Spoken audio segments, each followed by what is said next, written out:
Ladies and gentlemen, boys and girls, check this out. Look, we offer some of the most extensive exercise programming you'll find. Now, we don't have a get fit quick, type program because we know they don't work. No. Our programs are legit. Our RGB bundle is 9 months of exercise programming. Our MAP Super Bundle, if you work it all out, can come out to about a year's worth of exercise programming, all broken down into different forms of adaptation where you're focusing on specifically on muscle building or strength or connectivity or proprioception or mobility or just aesthetics. I mean, it's all there in both of those bundles. And this month, what we're offering is free access to our private forum for enrolling in either the RGB bundle or the MAP Super Bundle. Now, our private forum is probably the most valuable thing that we have. It's definitely the most popular. People absolutely love it. The price for that forum is going to be going up considerably next month, and it's going to continue to go up. But once you enroll, you're in for life. And this month, you get in for free for enrolling in one of those bundles. So that's a pretty good promotion. Now, you can find out more information about these or enroll at mindpumpmedia.com. If you want to pump your body and expand your mind, there's only one place to go. Mind Pump. Mind Pump with your hosts, Sal DiStefano, Adam Schaefer, and Justin Andrews. Probably one of my... I get to say this one was my favorite. Dude, you guys always get the favorites.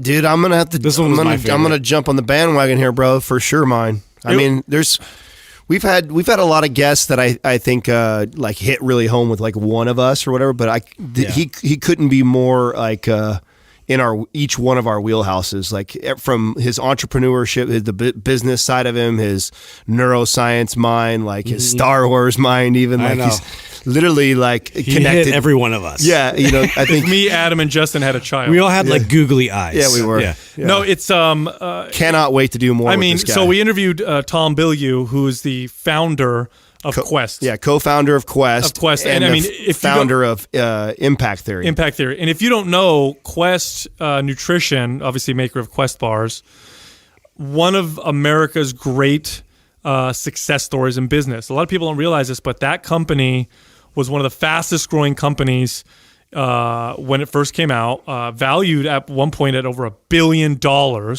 just dominated their segment of the fitness supplement food industry, and Tom and his partners are why that happened. Yeah. And he talks about that, but he also talks about his own personal journey through obesity and some of the struggles he went through, and his own self-awareness of moving through that process, which I found very fascinating. I found a lot of what he was saying was a lot of what we encounter with clients that we've worked with, except Tom is just so super aware of the whole process. And he articulated the whole process very well. It's just overall just a fantastic conversation. Honest to God, one of our absolute favorite interviews.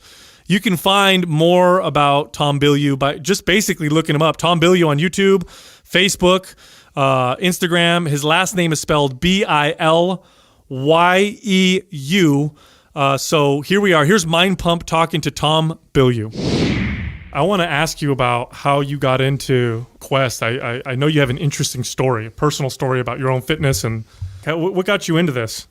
Well, it was quite the journey. So I grew up in a morbidly obese family and had watched the really destructive power that food can have over people, and it's an amazing drug, man. And the food industry, who I don't think they were sinister, but they've done a really good job of understanding brain chemistry and how to manipulate it through food. And so you get the sort of downward spiral that we're in now. But you have to back up in terms of how I got into the business side of things. So I met the guys who ended up becoming my co-founders in Quest Nutrition long before we founded Quest. And I was trying to be a filmmaker. They met me and said, look, you're coming to the world with your hand out, and you're never going to be able to control your art like that. So if you really want to be an effective director who escapes the pain that so many artists go through, where other people, they commission your art and therefore they get to control the direction that it goes, you really need to understand business and you need to get access to resources. And so they said, why don't you come work for us? We're starting this technology company. It was called Awareness Tech, and we need a copywriter. But don't think of yourself like a copywriter. Like, understand that you can have any position that you want in the company. You just have to become the right person for the job. And so I was just young enough and just dumb enough to take them seriously. I dove in and I started learning anything and everything that I could. And you guys see the movie The Matrix? Of course. All right. Just so love that movie. Only about a million times. That's my favorite movie, and it's my favorite movie because it changed my life, and it gave me the allegory that I needed to understand that I was in control of my own life, and that the limitations that I perceived as being external were actually internal. And There is no spoon. there is no spoon, right? That's like one of the best bits from the movie. I love that. Of course. So yeah, 100%. I knew we were going to hit it off. So, I see that. I hear this, there is no spoon. And the other things, like when Morpheus says, do you really think that that's air you're breathing? And when he has that sort of epiphany moment of realizing that he's in a system that isn't controlled by muscular strength and it's controlled by belief. And look, it doesn't directly translate to the outside world, but I began to ask myself questions like, what's my version of jacking into the matrix? Well, for me, it was reading. So in reading, especially when I found Audible, because I can assimilate auditory information way faster than I can reading. Like, I've tried to speed read. I just can't get I can go fast or I can understand, but I can't yet do both. So for me, it was once I learned about Audible and then I could listen to a book at 3x, then it really was like being jacked in the matrix because I could get the information so much faster. And so that was huge for me. And then what was my kung fu, right? So if jacking into the matrix was reading, what did I need to be reading about? And for me, that really was business and the mind. And it was beginning to understand my own mind. And so I went super deep on neuroanatomy, like really beginning to understand the brain, how it works, what it's doing. And this was the breakthrough piece of knowledge for me. That was, your brain is a 3-pound lump of jelly encased in your skull and it never sees light. And I thought, wait a second. If it never sees light, then everything, like looking at each other right now, right? This is all our brain's best guess based on electrical, chemical inputs that it gets. And then we construct a reality. Now, that reality is good enough that we don't bump into a ton of shit and we can navigate our way around the world. But at the end of the day, it's made up. It's a total construct. 100%. So now I know, okay, my brain is lying to me. It may have good intentions, but it's lying and it's making things up to try to help me get through the world. But what are the things that it's doing that are actually counterproductive for me? And if I understand them, can I get around them? Can I usurp their processes and begin to use them to my advantage? And so the gym is, just to really, connect with you guys, became like this core thing at the center of my being. I absolutely hated it. I still do not enjoy going to the gym, but it is so powerful mentally, all right? And you guys, look, you see what it takes to transform your physique. You know the amount of energy, discipline, dedication over time that it takes to do that. And yet the rest of their life is in shambles. And they're not able to take those same things that make them so powerful as a physical athlete, as a bodybuilder, whatever the case may be, but they don't translate it to business. They don't translate it to their profession. Like somehow, some way, they're not crossing the chasm between all these profoundly universal tools that they happen to be applying to the gym and then actually applying them to other areas of their life. I always found it fascinating how, because it's all connected, but I always found it fascinating how you had people who understood the fitness and health side, and they got that part. They understood food. They understood how food affects them. They understood how to eat to feed their bodies. They understand how to be active and take care of themselves. And then the challenges they had with business and personal relationships. And then on the flip side, you found people who were excellent in business, excellent with personal relationships. I had many clients like this, could not figure out the fitness side. And you realize it's all kind of the same process. It's all the same, understanding how to utilize these things to get, what you want, and why some of them come easy to us and others are so extremely challenging, and why other people have the reverse. I always found that absolutely fascinating. You've made that connection right now. You said why we have that, why you've got the fit people who don't understand business. How old are you at this point, Tom? When is this happening for you? So I really got on my journey of we'll call it building my mind in my early 20s. I read a book called The Power of Myth by Joseph Campbell. And I mean, look, film school is all about psychology. So at the end of the day, you're there, you're trying to learn. Like one of the coolest things they teach you about in film school is the way that anatomy is either working for you or against you. Because if you think of when you're a director, you're really trying to orchestrate people's emotions. So if you're going to do that, you really do have to understand neurochemistry. You really do have to understand the way things like attenuation happen, and that there's a muscle in your ear that actually turns down the volume. So if you're in the presence of loud noises, it begins to tighten, you can hear less. So if you want to make a loud noise again, you'd first have to drop the sound to zero and then hit them with something so that the muscle in the ear relaxes. So it really got me thinking about, okay, as somebody trying to orchestrate these emotions through narrative, through storytelling, one, you have to just understand humans on a psychological level so that your narrative is importing something that's really going to resonate with them. But then you have to do it in a way that their physical body is going to allow them to perceive. And so that was the beginning. But then when I read The Power of Myth, not long after that, so call it 22, 23, that book really changed my life and is probably the sort of seminal demarcation point in my own education, because and it is the reason that I founded Impact Theory, because the book basically says this: you can look all throughout time and history, and the way that we transmit ideology is through mythology. So we tell these stories. People actually believe the stories are true, right? So think about the craziest mythology you've ever heard. At one point, people believed them to be accurate historical tales.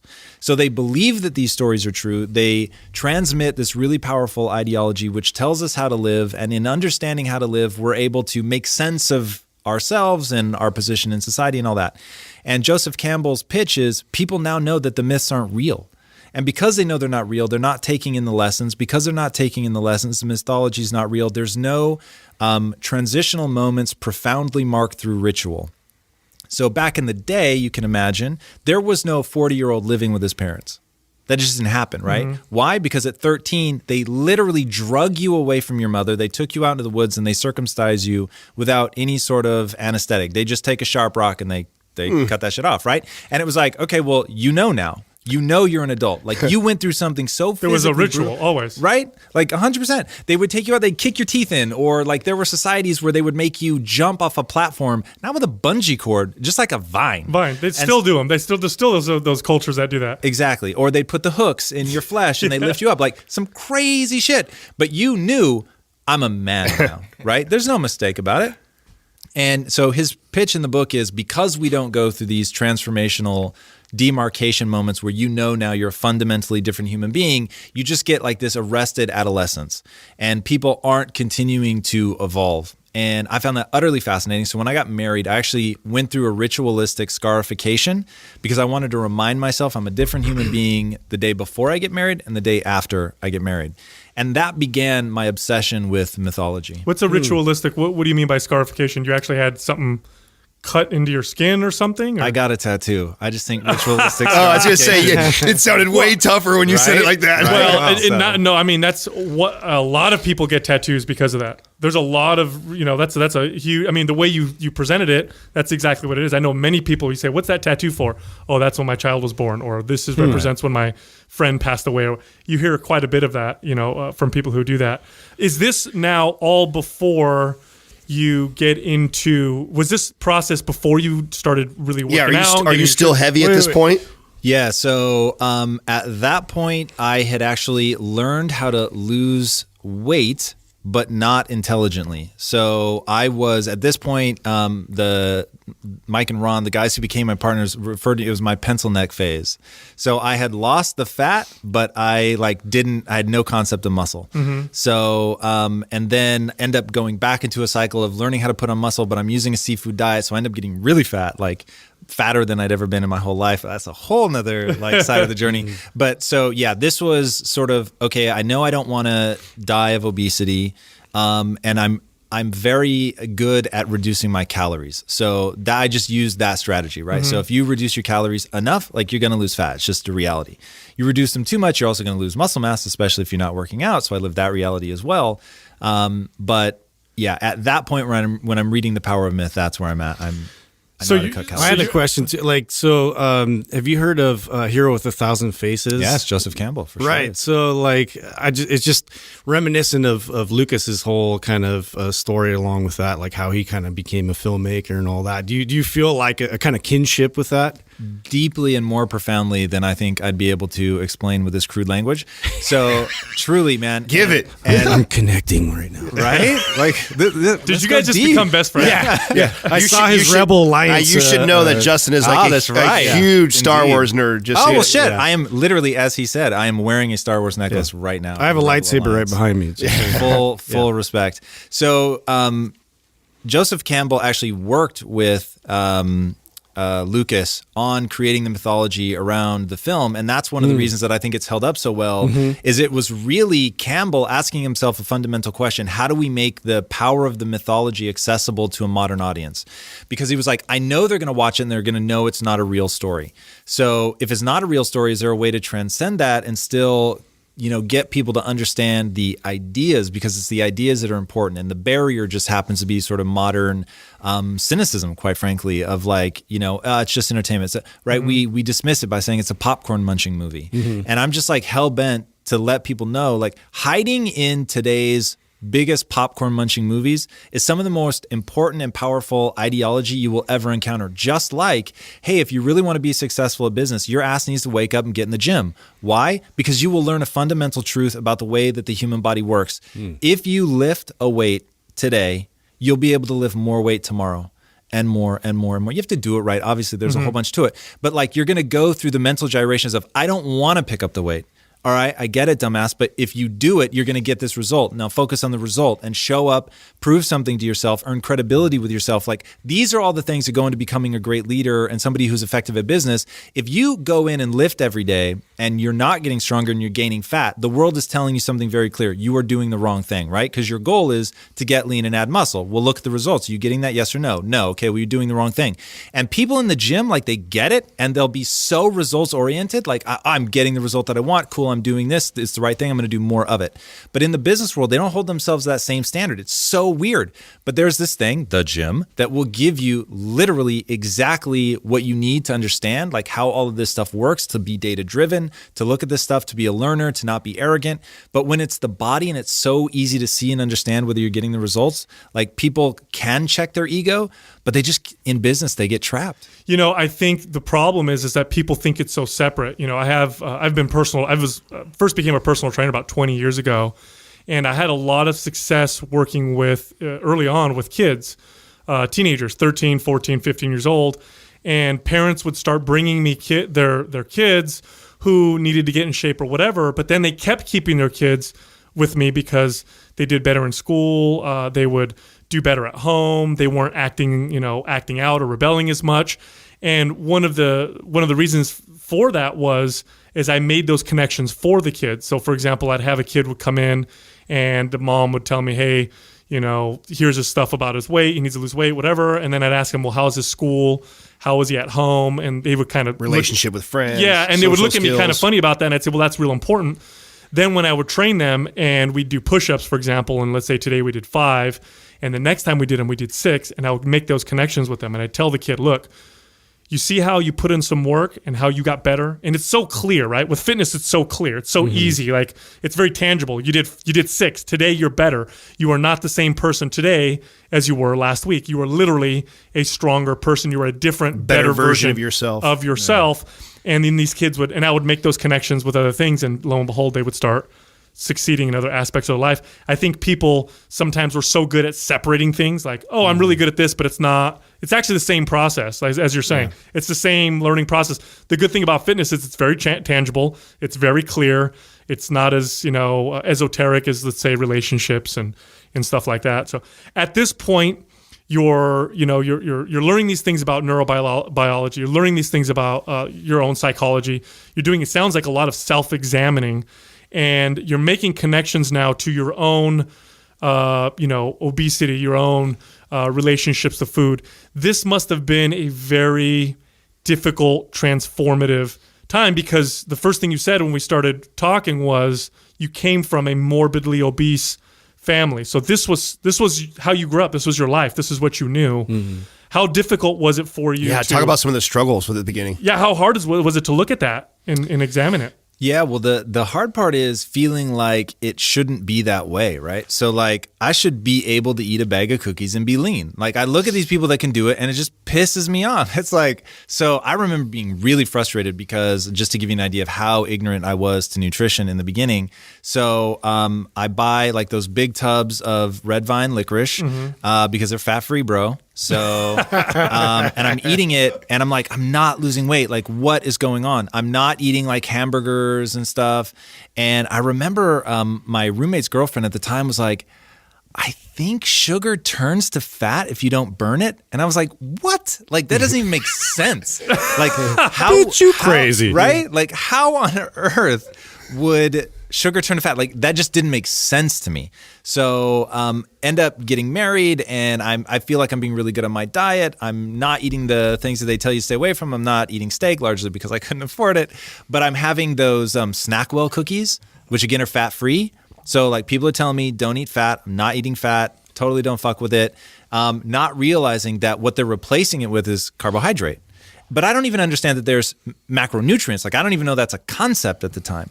So, I'm eating less than I've ever eaten and I'm getting heavy again. And so I'm like, what is going on? So I'm simultaneously starving and getting fat, which is like the frustration point. Now, right? are you internalizing this at this point? Because by the way, you represent a large, what you're talking about represents a large percentage of American population. At this point, are you internalizing it and saying to yourself, like, it's just the way it is. It's my genes. I'm not lucky. Some people can do this, and obviously I'm doing what I'm supposed to, and it's not working. So something's wrong with me. Is that the process that's going through? Are you battling that at all at this point? I'm battling that it seems unfair, right? So because so many people in my family suffer exactly the same, I didn't feel like, well, I'm the only one. It just seemed like this is dumb. Like, why can some people eat what they want? And so there's like this voice in your head that just gets pissed. So, and it's totally irrational, right? So you can waste time focused on that, which at the time I did. And so I was just angry. And I remember when I first went low carb, right? So meet these guys who good at business and like incredible shape. And they're like, dude, you got to stop with the carbohydrates. And so I was like, okay, cool. Like I'm going to try it. And I take carbohydrates out of my diet and I feel terrible. And I remember saying to my wife, I was so angry. I said to her, if I eat a cookie right now, I'll feel like $1 million. And the thing was, it was true, right? Because I hadn't broken my addiction to burning sugar, glucose. So because I was still a sugar burner, if I had eaten the cookie, the headache would have gone away. Now I would have taken myself back again and I would never get through and finally move over into a ketogenic state and actually start burning fat. But I didn't know that at the time. I didn't know there was something on the other side of that. So it was just like this frustration of the solution to my problem. And this is where people get hung up. The solution to my problem, which is that my neurochemistry is in a bad place right now, so I don't feel good. And the solution is a cookie. And because it's true, people stop there. They eat the cookie, they feel better. They never realize that with enough grit and discipline on the other side of this is a physical transformation where I'm not going to live in this state. I need to get through this purgatory that I'm going through. I need to get on the other side. And luckily, I was at that point, I was beginning to surround myself between my wife, who's just always been an incredible influence, and my business partners, Mike and Ron. I was surrounding myself with people who were like, hey, there is something on the other side of this. Wow, it's amazing that you made that connection. Yeah, powerful. Because, I mean, one of the best cures for a hangover is another drink. One of the best cures for, drug withdrawal is to use that drug again. And you made that connection, between the two. And most people don't. Most people would say, well, this is not for me. I got to eat that cookie or whatever. And it's just the way I am. It sounds like a very intense period of just self-examination, of kind of awareness. And now at this point, you're going low carbohydrate. You're starting to kind of get things. Where are you going now from here? Well, so this is, my physical transformation is really like 15 years in the making. So there's sort of a lot of phases. The first is learning to lose fat sort of clumsily, but also losing a lot of muscle mass. And then it was going low carb and understanding like macronutrients and how to do all of that. Then it was actually being able to add on muscle, but getting into like a bigorexia phase where I was so terrified of like missing a potential like percentage of anabolic, effect that I just eat. And I hated eating at that phase. And you could never have convinced me of that when I was a kid. But like you're pounding so much like chicken breast, eggs, just anything that you can get that's like a protein source down your stomach, and that you've got like calorie goals and shit, right? So like I have to eat this amount. And so by the end of it, I was doing shots of olive oil. Oh, wow. Just to get like enough calories. You ever done a shot of olive oil? Well, I'm Italian, so yeah, I have. Okay, so we'll remove you from the equation. It's nasty. It is so horrifying. So I got to the point where I had to mix. I couldn't do the olive oil straight. I just couldn't do it.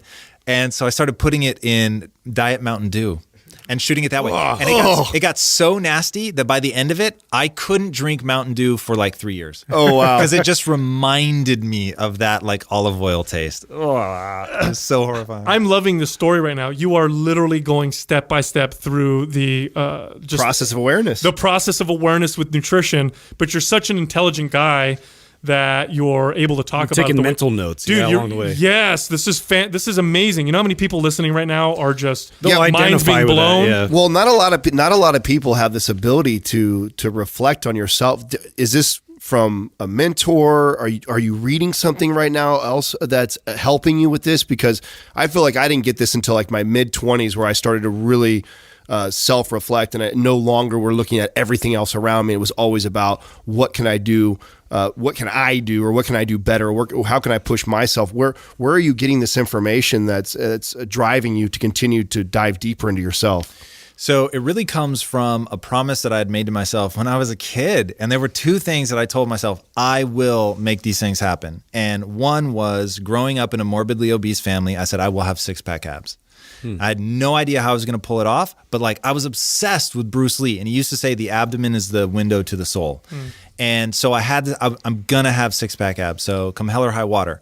And then the other was growing up in a family that sort of teetered between white collar and blue collar, I was going to get rich.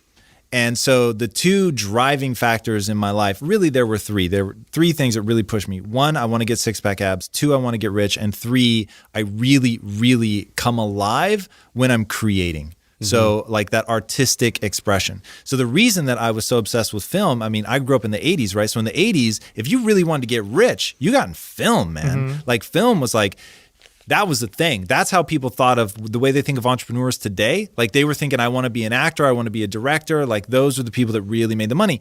And that's why Hollywood Beverly Hills became like that center of projected wealth. If you wanted to show that somebody was wealthy, they were in Beverly Hills, they were in the film industry. So that just spoke to me because it was like artistic expression. I absolutely loved it. And this is right when camcorders are coming on the scene. So it's like my dad could borrow one from work sometimes. And so we got to play around with it. So, that collision, it's like Bill Gates growing up in the era where computers were first coming available, where he lived, and I think his high school happened to have one of the first computers. So it's like this confluence of what's going on in technology with where you happen to be. So my dad happened to have access to this camcorder, which made me fall in love with directing and being behind the camera, which tied with my desire to be wealthy. So it's like all these things had to do with being results oriented, right? Like you can look, I remember getting one of those. This is another thing. So the very first step that I took towards getting six-pack abs was a late night infomercial about this thing called the Ab Flex, I think. And it was like this weird looking device that you'd press down in your abs. As you did a I remember crunch. that. Yep. Yeah. And they were just like showing the guy whose abs were just crazy shredded, right?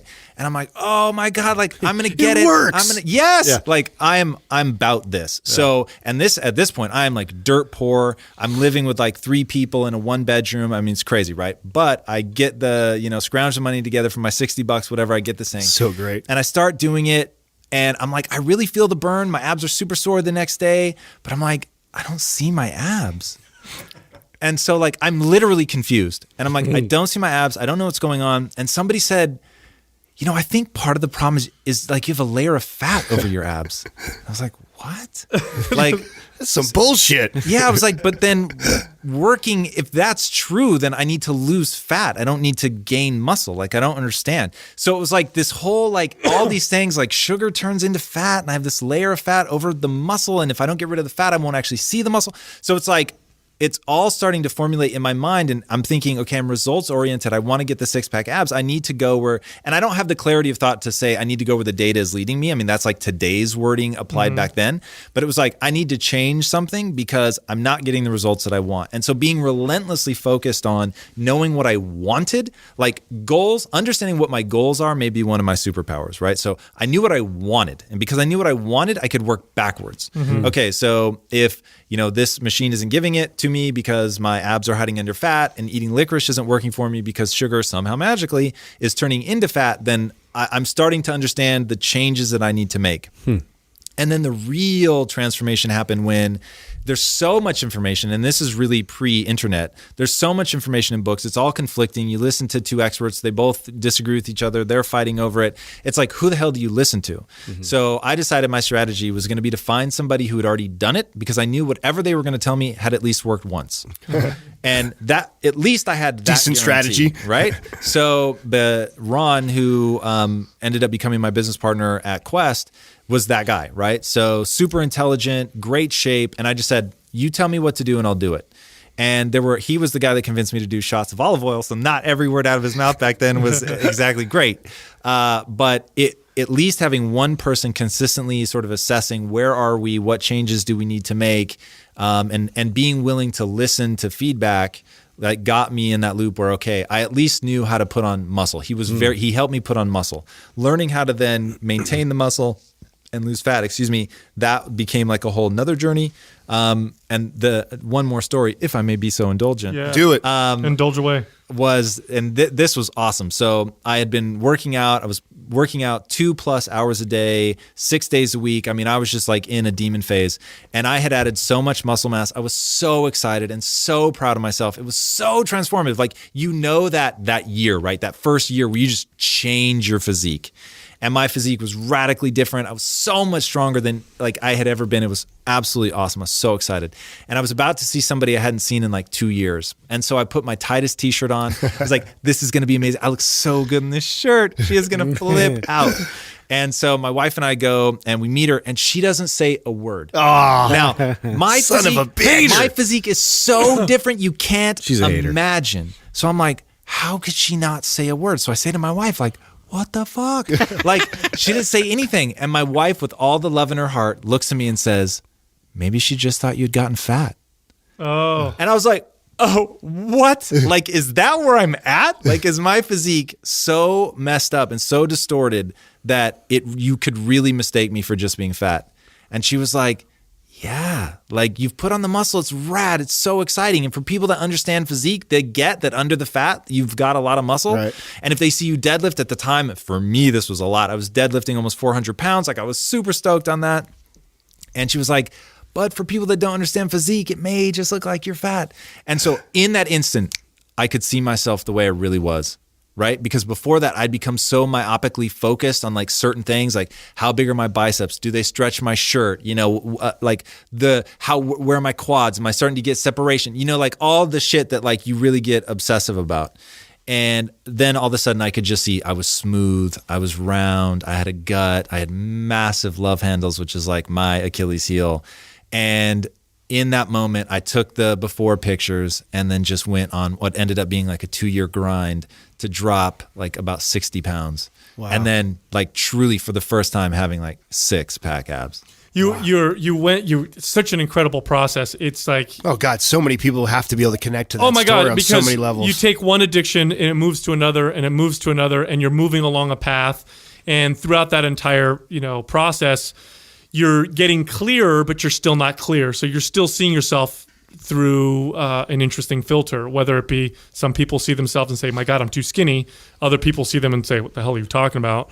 Or vice versa. My God, I'm so fat. You know how many times I've had female clients come into me, in middle age and say, oh God, here's a picture of me 10 years ago. I want to look like this again. Yeah. And I'll always ask them, how did you think you looked back then? And they'll be like, oh, I thought I was so fat, but I was crazy. Mm-hmm. And I'm trying to help them realize, like, you do realize that it's in your mind. Yeah, we're dealing with, yes, there are some fitness goals, but there's also the distorted, view of yourself, and you're seeing things through a filter. And we started this conversation by saying your brain is literally creating your reality. Nothing you see, we're not seeing what's outside our heads. We're seeing what's inside our heads, and that's part of it. Now, along this process, How do you deal? Because here's the thing.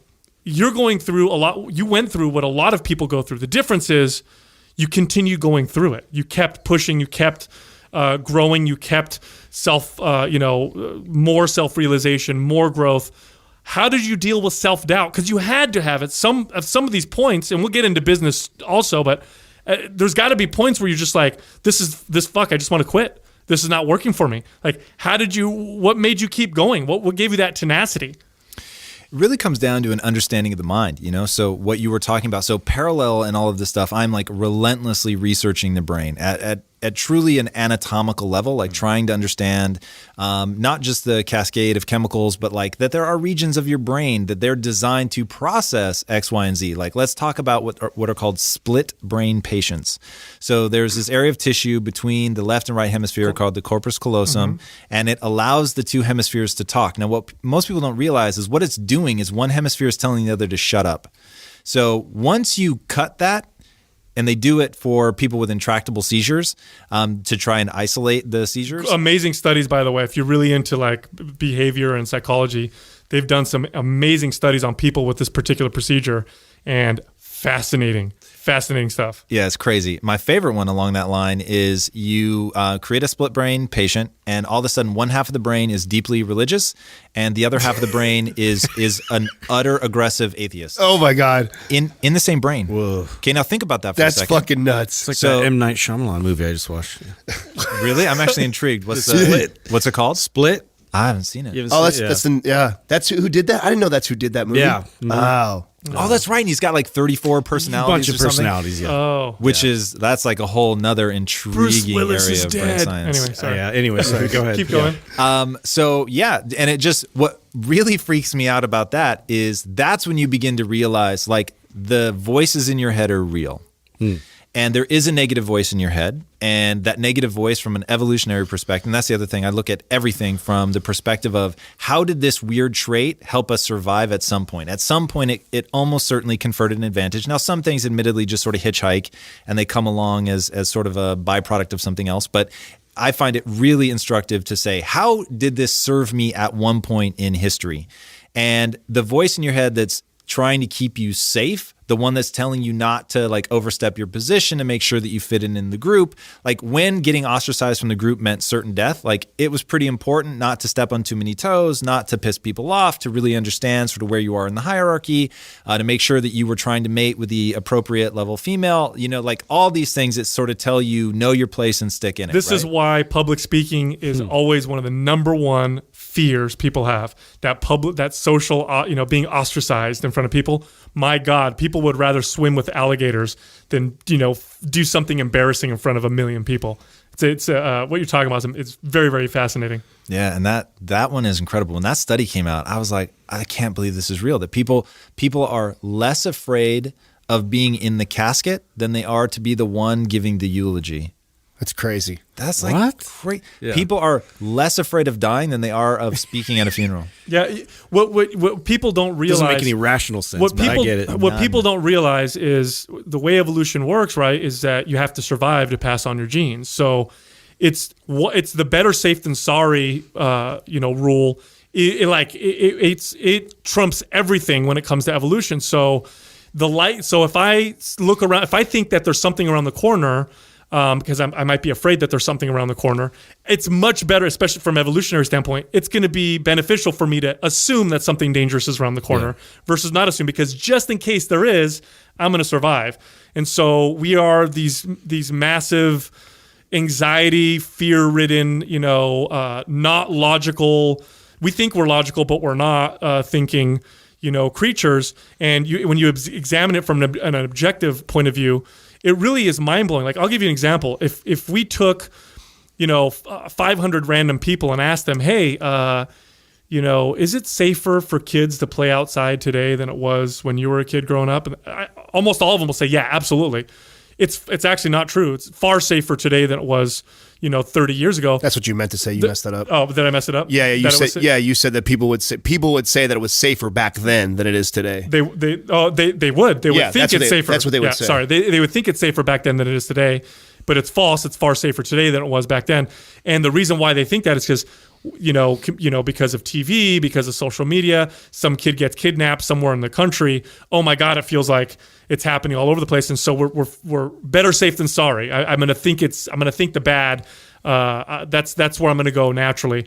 And that goes with taking chances with anything, business or relationships, or my God, it's just one of those things that molds our behavior so much. So learning that stuff is fascinating. So you're learning this stuff, and it's literally driving you to be more tenacious with your own goals and growth. Just understanding that. Are you influencing your family at this point? Like, are they really paying attention to your process, and are they supportive, or? In the beginning, they were curious at best. And so my mother, who, by the way, has always been my biggest cheerleader, she just always supported me. And she admitted this not too long ago, once I'd been very successful and everything, and she could sort of come out of the closet. She just quietly assumed I was going to fail. And I remember, like, when I was approaching college, I almost chickened out. And there was me and one other guy from my entire graduating class that left the state. Everybody else either didn't go to college or went to the same 2 colleges. And so at the last minute, I was like, God, I don't know that I want to do this. And, I could just go to that same school that all my friends are going to go to. And my mom put the hammer down, and she was like, absolutely not. You are going to. I ended up going to USC. You're going to USC. You're going to follow your dreams. And then literally every day after that, she's been trying to get me back. And so I'm like, finally one day, this was probably about 5 years ago, I was like, Mom, what the hell? Like, you were the one that kicked me out. I was trying to stay at home, and you literally kicked me out. And she said, yeah, because I just always assumed you were going to fail. And it was the way she said, like, she said it with love in her heart. Like, there was no malice. She just thought, you have to at least try to chase your dreams. But I've seen you. You haven't shown any signs of promise. You're super fucking lazy, which, by the way, was entirely true. And so I just thought, well, at least you'll never say what if. You'll have tried it. It wouldn't have worked out. You'll come home. Like, you'll have a nice life. For my mom, she still to this day lives like in a car 5 minutes from where she grew up. So it's like and by the way, the stat on how many people do that is so crazy. I can't remember the exact number, but it's got to be well over 50% of people end up within 5 miles of where they grew up. Crazy nuts. Yeah. So I believe it. She just assumed, that I was going to be coming back home, but I don't, because the one thing that nobody accounted for was this sense of being goal oriented. Like, I know what I want. And so I'm just driven enough to get there. So yes, while I'm lazy, if I look at laziness, like, this is real in my life, I am profoundly lazy. But I look at laziness and I say, is it going to move me towards my goals? Yes or no? No? Well, then I can't indulge in it. So, and this goes back to why I had to study the brain and understand that you've got these voices in your head for a reason. They don't serve you necessarily in a modern context. So while you have emotions, while you have negative voices, choosing to listen to them is where you have your power. You can either listen or ignore them. Now, my thing is, sometimes I actually listen.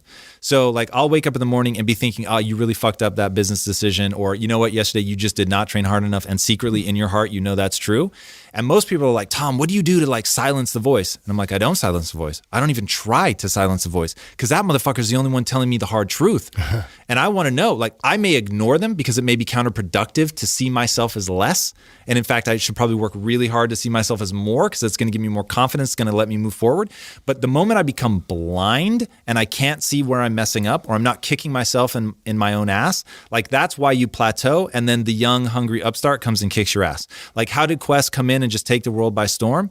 Because we were just hungrier than everybody else. We wanted it. We were willing to do crazy shit to make it happen. And it's like, the day you think you've arrived, the day you think you figured it out, that you're doing it all right, I promise you, you're dead. Ooh, I want to know what that crazy shit is. Yeah, let's talk about that. How did it start? How did you start with Quest? Because you met these 2 guys, these friends of yours.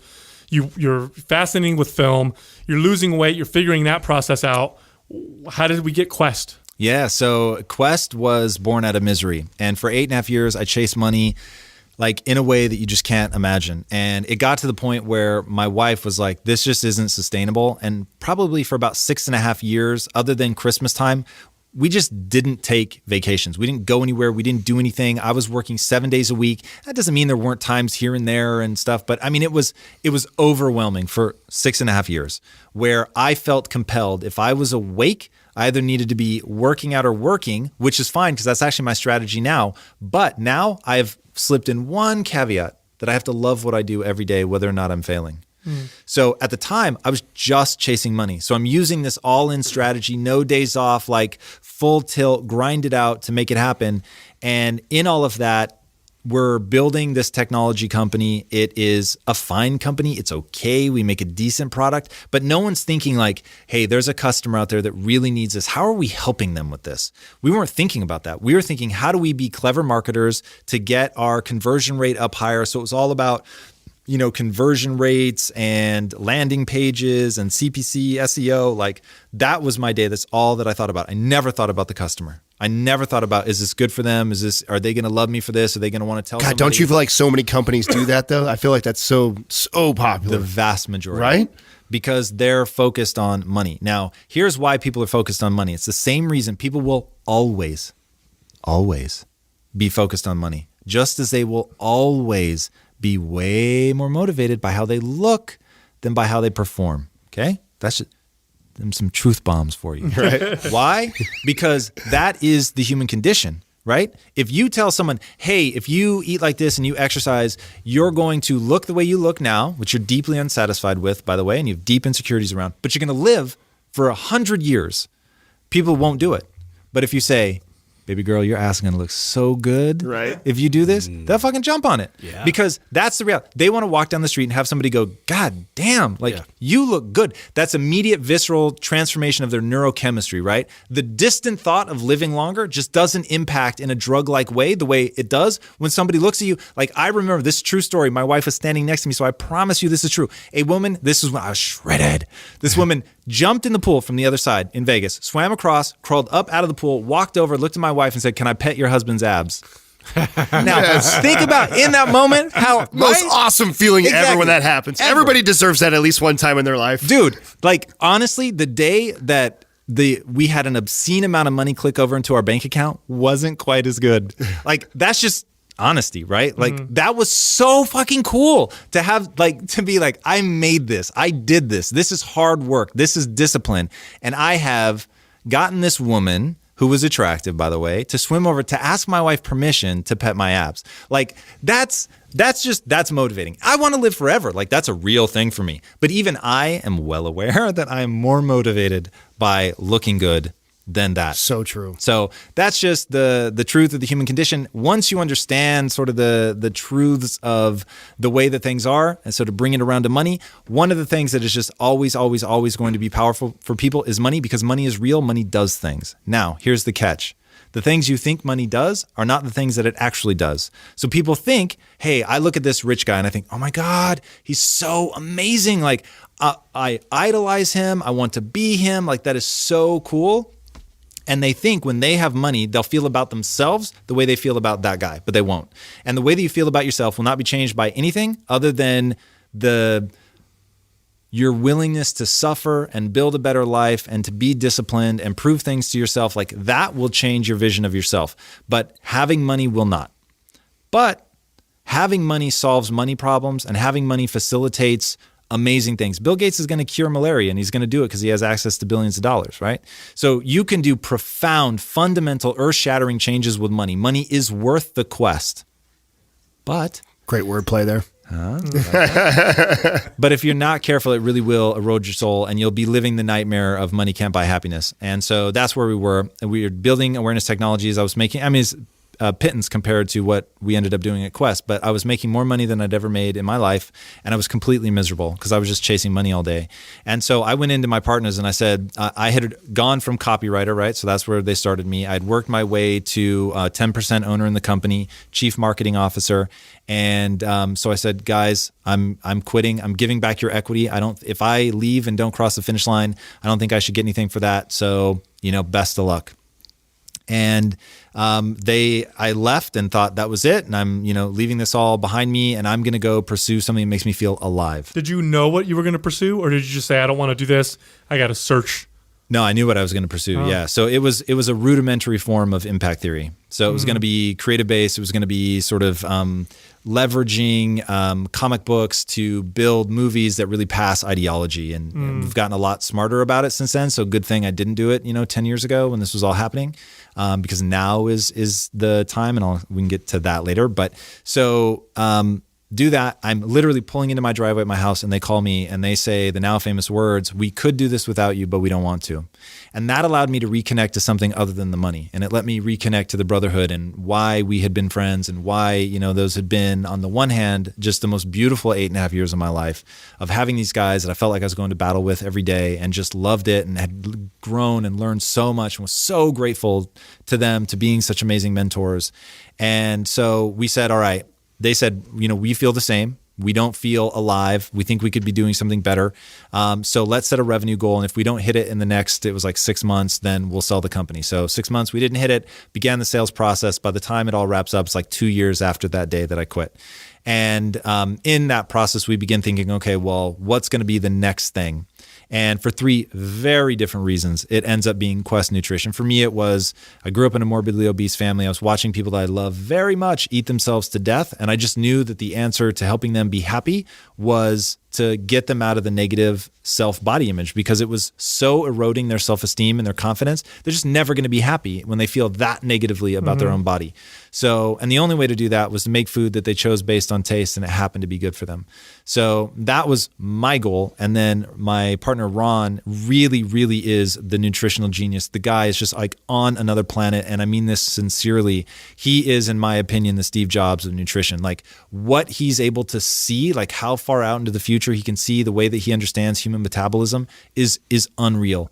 And he has dedicated himself the way that I've dedicated myself to learning the brain. He has dedicated himself to learning about metabolism, like at the deepest level, and seeing connections between what we eat and cancer. And to watch him get taken so seriously by like the highest level cancer researchers in the world. And he's not saying he's correct, but just that like you may be having insights here that nobody else is having, like, and I'm aware of what's going on around the globe. So it's just really, really fascinating. And then our third partner is just a logistical genius. And so when Ron, and this was the crazy thing that we were willing to do that other people weren't willing to do, was when we formulated our bar and then tried to go to market and get somebody else to manufacture for us, because we had no intention of making it. Every contract manufacturer out there said, this bar is awesome. Like from a taste profile, from a nutritional profile, it's great, but it can't be made. And we didn't believe them, which was a mistake because they were right, by the way. But there was one caveat to that. And this, like, if anybody out there remembers anything I say today, remember this part of the story. They were right that the Quest protein bar could not be made on the equipment that existed. So you've got 2 choices. You can either change your product to fit the equipment, or create the equipment. There you go. Or you create the equipment. And so we were the first company, you just gave me the chills. We were the first company that said, we're going to change the equipment, right? So we got into the game of being our own manufacturer, which everyone thought we were crazy, and actually engineering our own equipment and working with people to change things. So we knew we couldn't buy anything off the shelf. We had to make modifications, but we were willing to do it. And like that subtle shift in mindset of realizing that there is still a door open when people say it can't be made, like going back to the Matrix, that's their limitation. That's not mine. Now, did you know you were crazy, or did you go into it saying, nah, we could do this, and now looking back, go, holy shit, what were we thinking, man? Yeah, we thought, oh, we got this. Come on. Like, this is So about us. grit. You know what I mean? Like, oh, we just need the grit to get through it. Yeah. And then we went from, it took like 8 people, like 6 hours to make 1,200 bars by hand with rolling pins and handheld knives, sealing them 3 at a time with like this little sealer that you had to step on. It was crazy. shit. Wow. To it taking more people, more time to make fewer bars on the industrial equipment. And we were like, oh, dear God. And now we've, just spent virtually all the money that we got from the sale of the last company on this equipment. Like, what do we do now? And so that was when Mike was like, I think I can re-engineer this. And that was the real inflection point. And he was right. He's an Iowa farm boy. I mean, just like absolutely amazing story of wax on, wax off. Like his whole life, he's learning to make shit, to fix things in the farm, thinking I'm in business now. Like I wasted my youth, only to find himself like looking at it, grabs a Sawzall and a blowtorch and cuts the stuff apart, puts it back together, and it works. Wow. And then was able to work with engineers to design new equipment that would allow us to scale. It was just incredible. And while it was happening, we're like, this is special. Like what's happening right now is special. Cool. How long is this process now? You start making these bars. Are you starting to sell them? Like how long of a period of time before you're like, holy shit, this is kicking ass? It took about 18 months to formulate because you can make something that you can eat and is delicious, but making that shelf stable is like a whole nother ball game. I know. So we actually considered doing a marketing campaign called The First Bar That Rots. Because what we wanted people to That's understand smart, is by the way. That is very smart. This is actually real, right? We're not putting preservatives in it. There's no sugar. There's nothing, because binding the water is your problem, which I never would have known going into this. So your enemy when you're making something shelf stable is water. And you've got to find ways to bind that water, to trap it inside another molecule so that it can't interact with anything, especially mold, right? Because that's what ends up happening. Whatever bacteria is that's present there, it has the environment to grow, and it does, and now you've got problems. So you've got to find a way to bind the water, and we worked with some amazing people to help us figure that out. But that all took about 18 months. As soon as we launched, our strategy was to give it away. So we had an early That's the internet understanding. model. Yeah. I mean, I don't. That's totally the internet model. Very, very successful. And this was back in. So we originally started conceiving of the company in 2009. So in 2009. I had been really impacted. It wasn't called social media at the time, but I was being impacted by what was happening with this idea. I think it was Kevin Kelly told to me via Tim Ferriss about this notion of 1,000 true fans, right? Like find your 1,000 true fans. You can see what's going on Facebook. Everyone thought Facebook was just a distraction for businesses. And I'm looking at it and going, it's just a megaphone, right? So it gives people a chance within minutes of an interaction with your company to say something nice. Like what a powerful way to find those 1,000 true fans and to give them a reason to say something nice. So we said, our goal now is it's no longer about selling. It's about evangelizing customers. It's about delivering value at every conceivable touch point. The product, customer support, everything. Like we're just going to bend over backwards. We're going to create community. This is going to be all about building community on this Facebook thing. And so now it is so self-evident. Everybody's building community and social marketing and all that. Back then, we didn't even have words for it. Right? We were just like, we want to deliver value. We want to celebrate transformation. We want to build a community. It's what we were calling mirror marketing. We want them to see themselves, not the products. So it was just really a transformation. And that's why between actually making this product that was totally a paradigm shift and tasted like it had sugar but didn't, and we had all our own equipment, so we were able to make something nobody else was able to make, and then marketing in just a totally new way, being really early on the social movement. That's how we blew up, and we ended up growing in manufacturing. Think about that for a second. In manufacturing, we grew by 57,000% fucking crazy in 3 years. So you did this through Facebook and giving away lots of product and having people try it? Yeah, writing to people. Literally, I think Lane Norton was actually one of the early people that we wrote to. But it was him and a bunch of people like that we knew would understand the product. And that they would flip it over, look at it, and go, I call bullshit. This is going to be disgusting. And they eat it and go, whoa. This is amazing. It tastes great, and its macronutrient profile is just unparalleled. Wow. So, because you guys weren't you named one of the fastest growing companies at one point? Yeah, Inc. Magazine 2014, we were the second fastest growing company in America. Now, how long has, from inception till now, how long has Quest been around now? I think we're edging up on 6.5 years. 6.5 years. How big is the company? Can I ask? Yeah, it's we don't disclose numbers, but it's big. It was valued at over $1 billion. Holy shit! In a very short period of time. Wow. Yeah. I mean, that is a meteoric rise. massive. Yeah, it was Now, crazy. here's the thing. How many employees now? I can't give you an accurate count as of today because I'm in a founder role now with the company. I'm not there on a day-to-day basis. But at last count, when I was there, it was 1,400. Now, and a lot of people are going to hear, "Wow, 6 years so fast!" But this is really the beginning of this whole process. Was way before that. Obviously, all the stories you told us from what you did before, it sounds like it all contributed to the formulating, getting this product on the market, putting it together, having the courage to create your own machinery to make it, all that stuff. I mean, it's a very long process, and I want people to know that it doesn't just start when Quest was invented. It started way before that. No question. And this goes back to, what really got me thinking about this when we started talking about it is you've got to put something that you love doing. Like the question I asked myself is, what would I love doing every day, even if I were failing, right? Because you can love just about anything when you're winning, right? Because then everything's easy, it's effortless, there's huge reward. But what do you love enough to do it even when it's really hard and you're losing, right? That you just believe in it. And so that was the big paradigm shift for us, was that. And so it was stuff that we were already doing and thinking about. And so for everybody listening, if you want to start a business, like start from there. So what are those things that you're interested in that you really like, you just believe in? It's an obsession. You do it when it's free. Like it captures your imagination and makes you feel alive. Find a way to build a business around that.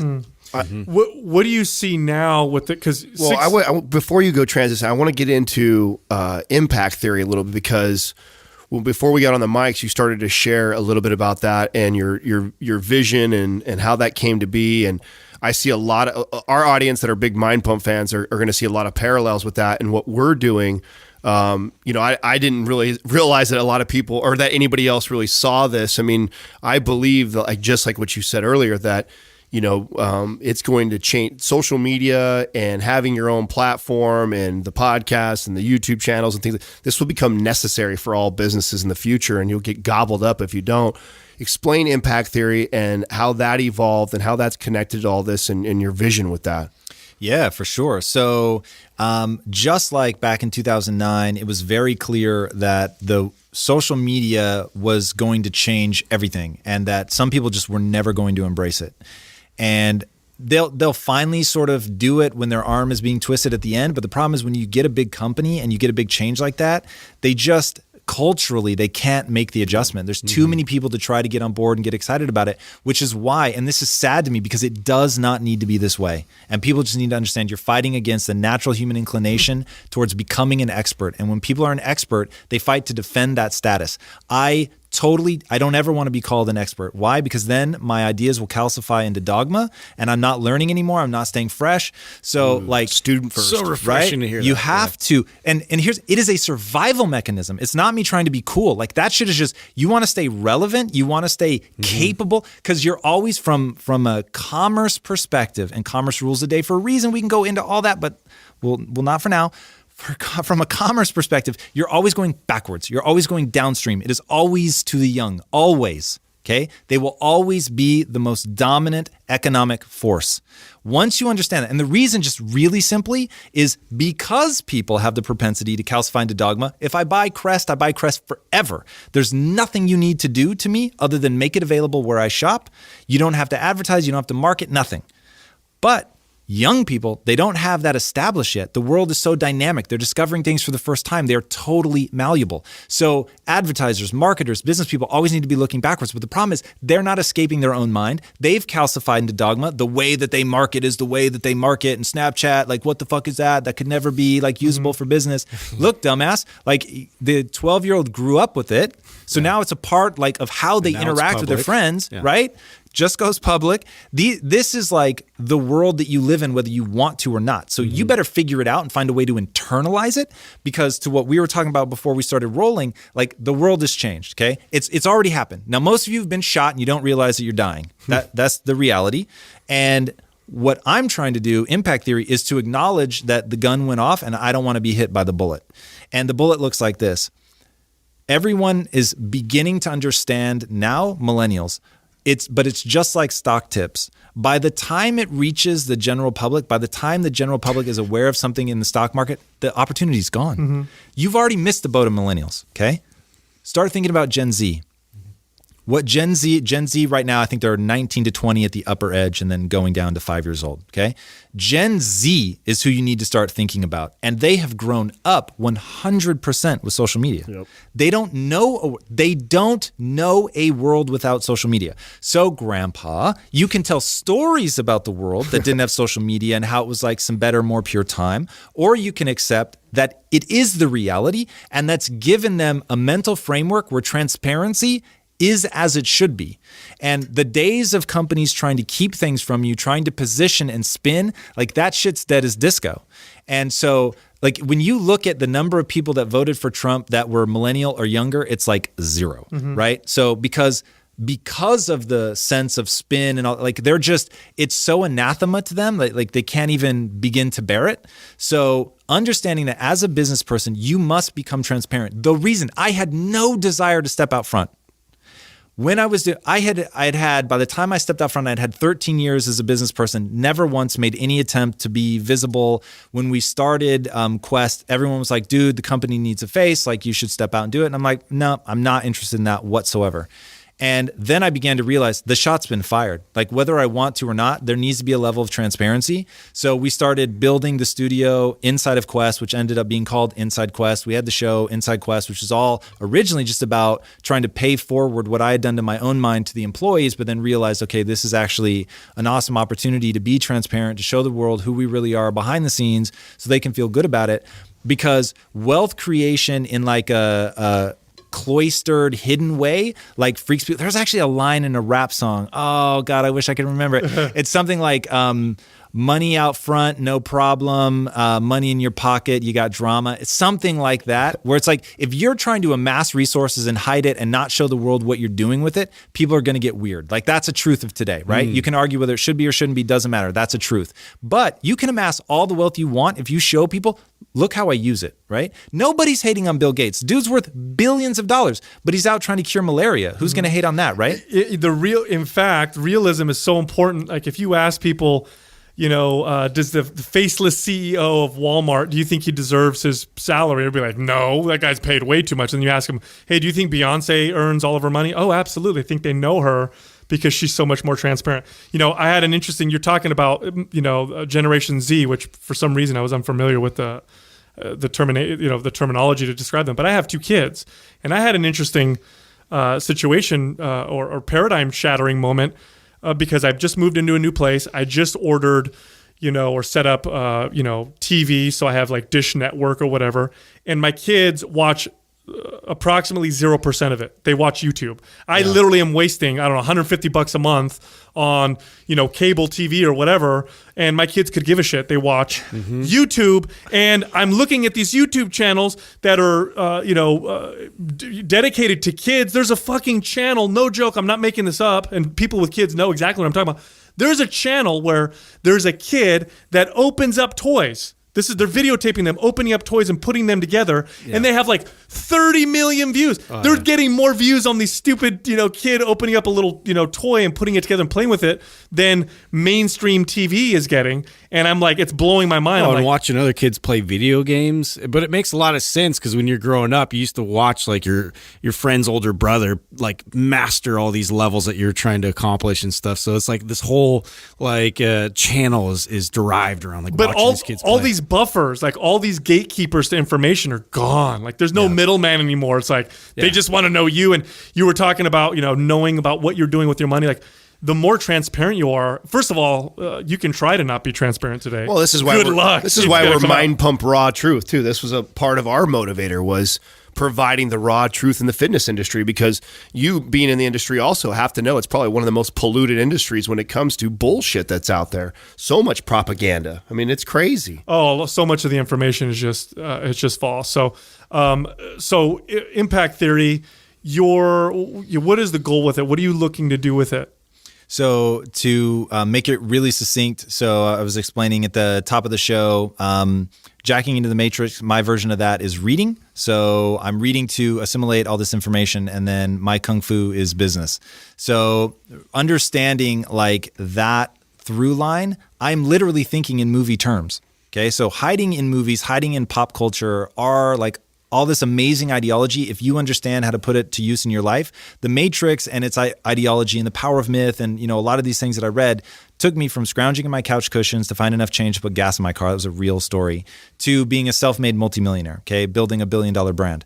So what I want people to understand is the information is there, you're just not taking it seriously. And so we're living in this fascinating time where you can create traditional narrative, right? So look at what Disney's doing. They're buying all the culturally relevant intellectual property from Marvel Studios, Pixar, Star Wars, all of it, all the things that resonate, they're just buying up. And the reason that they're buying that up is they understand one fundamental truth. To make that ideology echo, people buy merchandise. So what we're trying to do is create the next generation of entrepreneurs, right? So how the Matrix influenced me, but giving me the ideology that I put to use.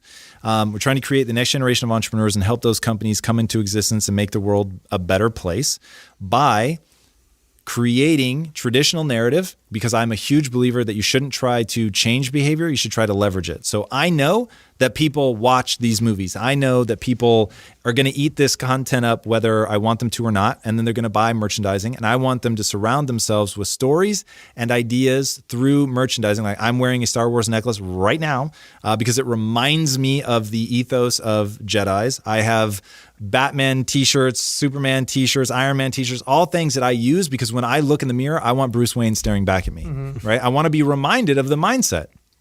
And so that to me is really powerful. And because I have a social platform where I can go and explain this stuff in super plain English, then it's like people actually now will have access to that information in the way that they used to before mythology began to lose all of its steam. So that's our goal. We want to incubate companies and incubate content creators to put a super fine point. Give an example how you do this though right now. Like is it happening already on your YouTube channel and the podcast? Like how do you do that? So we have a 3-phase approach, which you can read about at impacttheory.com. Phase 1 is build the community. That's just absolutely crucial, and it's got to be measured in the millions. And if you guys saw My Big Fat Greek Wedding, in that the mother says, the father may be the head of the family, but I'm the neck. And the community will always be the head. You do not get to tell the internet what to do, right? That's like super famous. So you don't get to tell the crowd what to do, what to think. They're going to tell you, but you can point them at anything you want. And there's a great quote actually about the media. The media is terrible at telling you what to think, but they're amazing at telling you what to think about. And once you tell someone what to think about, you've already won half the battle because you've got their focus on something. And focus changes everything. If you follow me socially, at Tom Bilyeu, you're going to see, like, I have an obsession with focus. Like, what you put your focus on is going to determine your life 100%, because merely focusing on something makes it more important. Once it's more important, you assign causality to it. Read the book Persuasion by Robert Cialdini. This notion of causality from just importance implied by focus. Ooh, very interesting. And that's one of the ways that the media manipulates people. So anyway, that's what we're trying to do. I'll give you an example of what we're doing right now. That's sort of the perfect example. So we have this talk show. Like you guys, I'm able to attract thought leaders in a certain niche. One of those niches happens to be the brain, because I'm so focused on that. And I think it's so relevant no matter what you're trying to do in your life.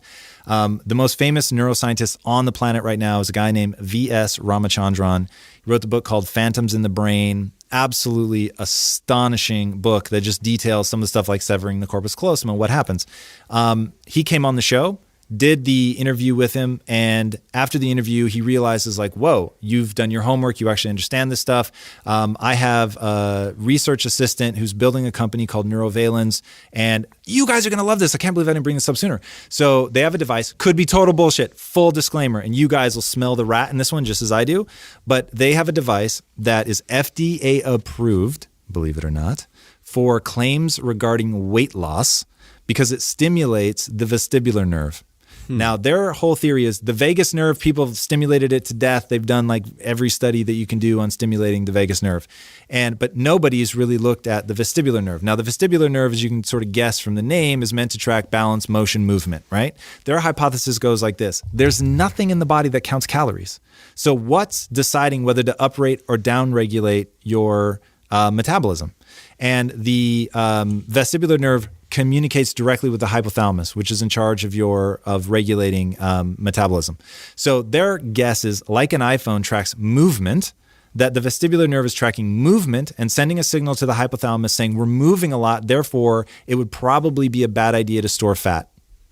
And in doing that, what they found is by stimulating it, that they notice a reduction in the amount of stored body fat. And they're beginning to do studies now watching with, forget the name of the thing you put on your face that tracks indirect calorimetric reading. Oh God, I'm brutalizing it. Lane Norton right now is rolling over because I'm killing this so bad. But it's detecting, I think, the hydrogen levels in your breath, which tells you how rapidly you're oxidizing fat. That's the rough ballpark idea for all the scientists in the house. They know how badly I got that wrong, but that's the directional thing. And what they're seeing is that as you're wearing the device, it does seem to upregulate and even continues to upregulate after you take it off. Now, I go into this with a level of skepticism you can't imagine. But anyway, that's how the cycle works, right? If this is real, let's just pretend for a second that it is, and it has like a 20 to 30% ability to increase, upregulate that'd be a breakthrough. Right? It would be absolutely amazing. Earth-shattering. And if you're really thinking about it and you go, wait a second, the only other thing that I know is that tied to movement, motion, exercise is depression and anxiety. If that's true, and that's where they're taking their studies now, it would literally be the trifecta. It would be make you happier, make you lose weight, make you feel more energy, give you better, more, better cocktail of hormones and chemicals and all that stuff. Yeah, I mean, it would just be nuts. So the social aspect of the show introduced us to a company that we believe, if it's real, and we're very much in the process of finding out if they're real, if it's real, is just an important company that's going to be making the world a better place that we want to be involved in. So now, as we build this community, we can point the community over to that and say, we need your help. Is this real? The way that we're positioning it, does it make sense? We want you to be ambassadors for it. If you've used it and it's added value to your life, like tell people about it. So that's one way. And then that one we would build social content around. But the mindset to be successful, like for those entrepreneurs to actually have the grit, determination and stuff to see it through, you're going to be pulling that inspiration from somewhere. We believe that you pull that inspiration from images and pop culture as well as social content. And if you look at the research that's being done on like whether Instagram accounts are total bullshit, motivational ones, or if they actually do something, it's pretty interesting. Again, they talk about it in that book, Persuasion, that you can get people to be better at sales just by surrounding them with motivational posters because it primes them. If you guys know the priming effects of like get people to say a number from their social security number. If it happens to be a high number, they're like 5 times more likely to pay more for something than they would if the number's low. So random, but that's how priming works. Great sales tactic, by the way. If you say to like you guys have, if you have something that's expensive in your product offering, say, well, there's no way we could charge you $10,000 for this, and then all of a sudden they're super open to $150. Yes, there's actually a riddle that you can do that demonstrates priming, where you tell someone to say the word most 3 times in a row quickly, and then you ask them, what do you put in a toaster? And they'll say toast. And no, you put bread in a toaster. Right. And there's a few riddles like that where you prime somebody and it just demonstrates right away. Very, very important understanding for sales. I did sales training for a long time, and we talked on end about how to prime people to get them to kind of look where you want. Yeah, priming's crazy. So when you you're looking at content creators, are you looking for people who are just under the radar, YouTube, podcast, all the kind of the new, media type people and people who are making an impact, and you going in and saying, hey, we think you've got something awesome, we want to take you to the next level, and then you... No, because that's not scalable. So what we want to do is it is very clear to me, and I'm one of those guys, man, I'll tell anybody my secrets, my strategy, all that, because I think the only thing that matters is execution, and I just don't think people can out-execute. So anybody that wants to prove me wrong and out-execute me, here's what you're going to do. You're going to build a community. That's number 1. Step 2, you've got to have a technological component of this, because what you need to be looking for is virality. Okay, out there in the world right now, like you guys are saying, you have people from Nigeria, I think was one of the countries you're talking about, right? So right now in Nigeria, there's a kid who's got the next amazing idea for either a business or a piece of content. He's the next George Lucas, thinking of Star Wars, got this whole amazing universe that's going to impact, it's going to be awesome, but I'm never going to meet the guy. And there's also 1,000 other people in Nigeria with terrible ideas, and I don't want to have to wade through those.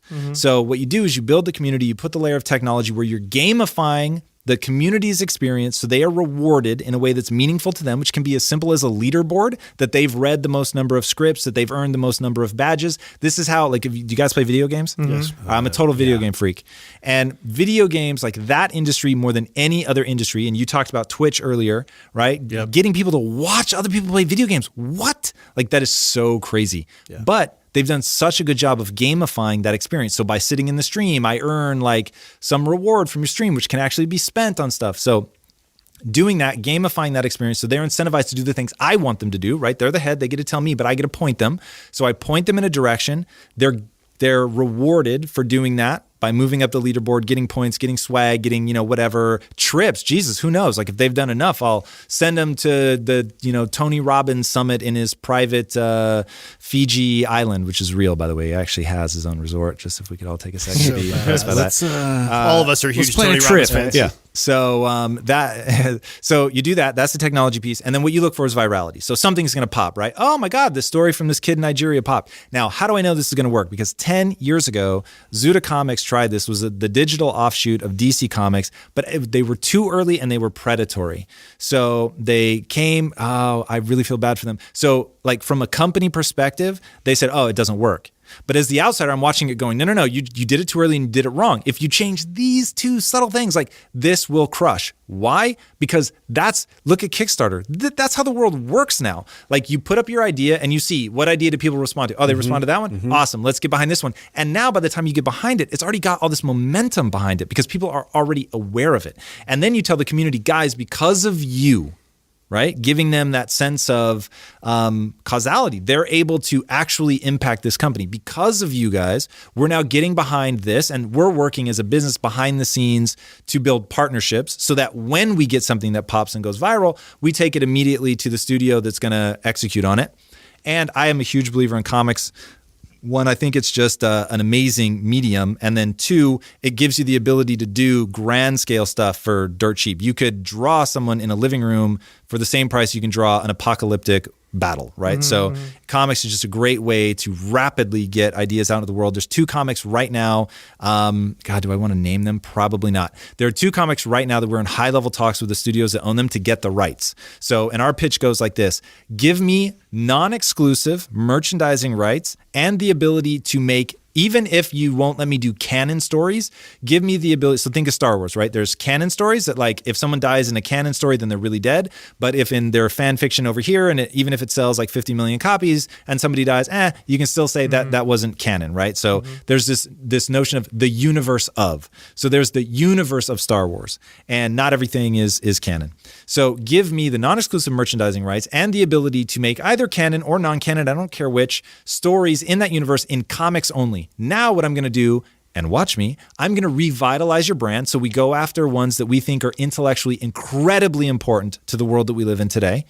And but they're undervalued for whatever reason by the people that own the rights. So let us do that. We'll revitalize the brand. And our goal is we're going to be so fucking good and we're going to crush it. And we're going to tell these stories, and some of them are going to go viral, and our community is going to be so ferocious about it. And we're going to be reinforcing the ideology. Remember, that's all I care about. It's the ideology to make people more empowered, right? Because at the end of the day, I'm trying to create companies, okay? I'm trying to create companies that actually change the world because I think that's the ultimate expression of mindset.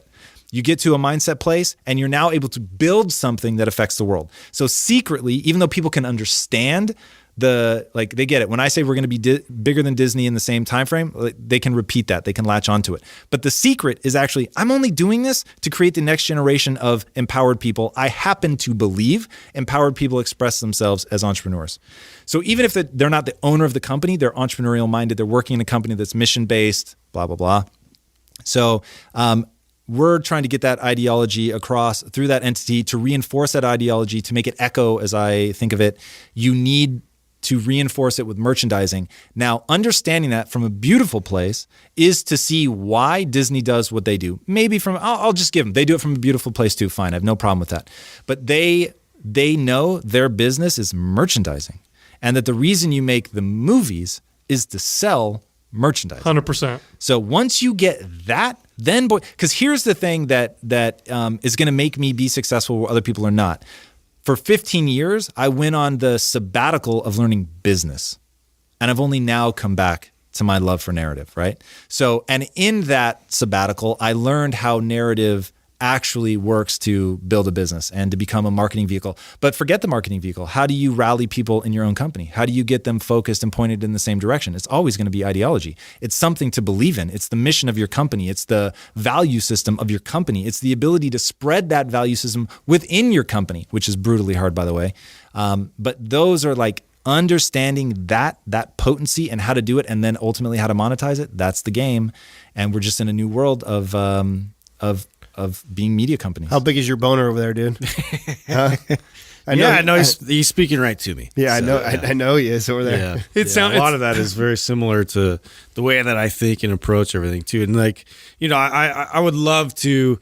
I'm actually going through a process right now with Kickstarter and everything else. So everything you're talking about is very much, on the forefront of like how I think and how I want to like really include this community aspect and have that feedback. And that's going to drive my business and my core values, out into the world. So along with Mind Pump, obviously being the megaphone and like our message and really like impacting the world from how we see it and how, the root of really why we do this, why we want to educate people how to find their own path for fitness, how to sort of navigate through all the bullshit. Like this is really like, something that we think about constantly and we're always reiterating. So it sounds like you're using the internet model of really finding that talent. Whereas in the past it was like you had your scouts, they would look out and they'd look for things.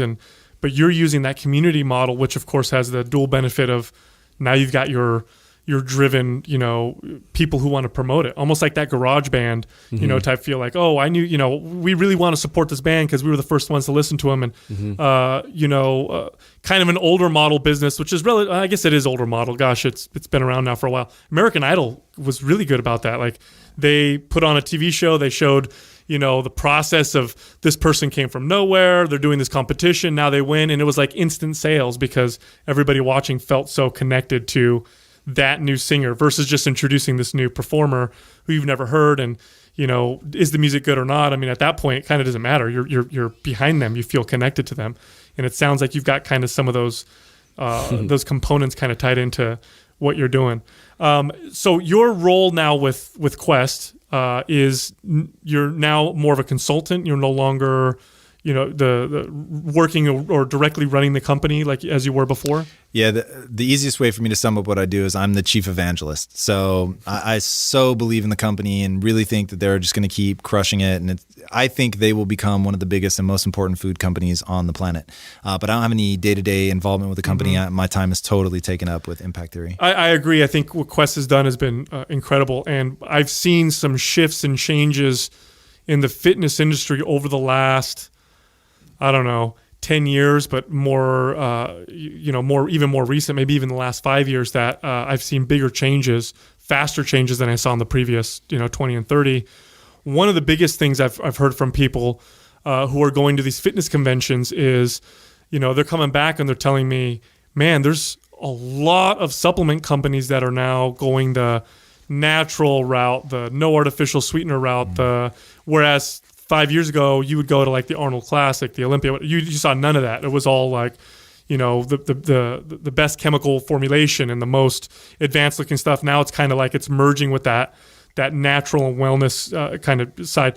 Do you see that for yourself? Do you see that being the kind of the future of supplements and food in the fitness industry? If you'll let me add near term to future, yes, it is the near term future. I think the only thing that will work in a sustainable way is what's real. So some things that are purely natural are not necessarily metabolically advantageous. So I think those things will go by the wayside. But I think that like if you look at what's going to be the most effective from a metabolic standpoint, it's going to be the things that, are closest to real whole food. I mean, that's our message back at Quest when I was there anyway, was if you called in and said, hey, I want to, get healthy, what should I be eating? The answer was chicken breast and broccoli. Mm-hmm. And we're not incentivized to say that because we don't sell chicken breast or broccoli. It's just that that's the truth, right? And you eat whole food whenever you can. So we knew when our products fit in, it was when you want something that tastes like a dessert, when you need something that has a high level of convenience. So that's, that's really the game. But you're going to see a lot of stuff happen in the natural world that just doesn't serve people metabolically. And certainly the hardcore athletes at the core of the scene, they're going to migrate to what's really working. Mm-hmm. And as our ability to assess what's happening at a cellular level increases, then I think we're really going to start to tune into like what really is the home run here. Yeah, because a lot of the troubles I see with companies when they get very big is they become this big ship that's very hard to steer. Well, it's like Tom said earlier, to become very dogmatic, which is the opposite of how you guys believe. So, I think Quest is going to continue to thrive. It's pretty exciting to watch the growth. You were just eating keto cups? Yeah. I mean, that was a pretty quick. And you're working with. Are you guys working with Dr. D'Agostino, correct? Yeah, Dominic D'Agostino and Peter Attia really came in. And do you guys know Peter Attia? Mm-hmm. Oh, he's so amazing. Like, have you guys had him on? No, we haven't. Oh God, you got to get him on. Like, that dude is unbelievable. He's really, really cool. If you like Dom, you're gonna like him a lot. Cool. And they came in. This was like 3 or 4 years ago now, and they said basically, you guys have a fundamental misunderstanding of fat. And fat is critical. And if you're not eating fat, because like at that time, I intentionally tried to exist in a state of rabbit starvation. So if you guys know the stories about trappers in the West back in the day during the winter, they would eat rabbits and starve to death. And the reason that would happen is the rabbits themselves were so lean that they weren't getting enough fat to just maintain cellular integrity. And so they would die. And that had to be the most surreal experience ever because you're eating, but not understanding the important role of fat. It's essential. Right. So they were biting the dust. So that I was trying to like sort of always be on that edge because I find for me that I was able to maintain like nice hard muscle mass and get lean. But what I wasn't noticing was all the inflammation in my body was actually due to not having enough fat and possibly, if you're really going to let me get crazy, having too much protein in my body. And now I'll say that's not crazy. We talk about that. We talk about that all the time. It's great to hear you say that. And here's the thing: like if I could speak for myself and make sure everybody understands, I do not represent Quest Nutrition right now. I am talking purely from my own experience. I struggled with inflammation for 15 years, and I used to have to ice my wrists every night for 15 years to the point where my right thumb was numb down the back of it. And I had like these weird little burn marks on my wrist where the ice touched, because the bony parts of your wrist just get an unusual amount of the pressure. And I just thought, well, it is what it is, what I have to do. I couldn't press heavy. Like I had to avoid all of that. Dom and Peter Attia come in, tell us we're totally misunderstanding fat, that it has possibly, got to couch all this language, possibly has implications in anti-cancer properties. And so I was like, well, if it really does have anti-cancer properties and the theory goes like this, that basically cancer cells share a trait. They are damaged in such a way that they can no longer burn ketones as a fuel source. They can only burn glucose. And if that's true, then you could, you're in a position where if you rob the body dietarily of glucose, that you should be able to kill the cancer cells by essentially starving them to death. That's the theory. Heard that and thought, okay, I'm going to start doing something every year where I do a 3-day fast and then I lead into about 3 weeks of 4-to-1 ratio ketogenic diet, meaning for every combined gram of protein carbohydrate that I eat, I'm going to eat 4 grams of fat. And I tried it. It was total fucking misery. I cannot tell you how much I hated it. And I had keto flu. It was a nightmare. Keto flu is like a low grade flu. You feel like 10 pounds of ass. It sucked so badly. And so I was just like, oh man, these guys are crazy. I can't do this. But midway through, I realized, my wrists feel perfect. And they haven't felt this good in 15 years. Like, this is crazy. And I was so blown away by it. I said, well, I'm never going back to rabbit starvation because the way that I felt, I've never had food feel like a drug before. It felt like a drug. It was that impactful. It was that binary, night and day. One moment my wrists hurt and have this pain where I have to ice, and the next minute they feel not better, they feel perfect. And so I was like, wow, this is weird. So I stay high fat for another year.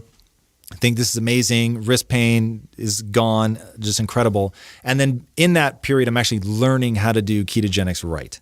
And realizing that if you're going to go 4-to-1, like you've got to be supplementing and, there's just things you have to do to avoid the keto flu. And so then I go through a phase where I'm 2-to-1 for 9 months. And I've never felt better. And it totally changes your relationship to hunger because your body switches from dietary fat to body fat instantly. So you don't go through the performance degradation that you would if you're, eating protein, because protein can be turned into glucose. So gluconeogenesis, I'm assuming your audience knows all about this, so I won't belabor the point. But once I dropped my protein and took my fat up, that was just a whole nother world. And so, like I said, for 9 months, I was living at a state always north of 0.5. Not always. Every now and then I would, go crazy on a weekend or something. But for the most part, not. I mean, it's really rare. I was at 0.5 millimolars or above on ketones present in the bloodstream. I was using a Precision Extra and ketone strips to check it. So, I mean, this wasn't like piss strips or anything. This was like legit testing my blood multiple times a day. Never felt better. It was awesome, but I found it hard to maintain my muscle mass. So I've now now switched and I do roughly 4 days a week of high protein and 3 days a week ketogenic, and it's been amazing. Very similar to how I eat. And I had inflammatory issues as well. And, protein, I'm so glad you said that about protein.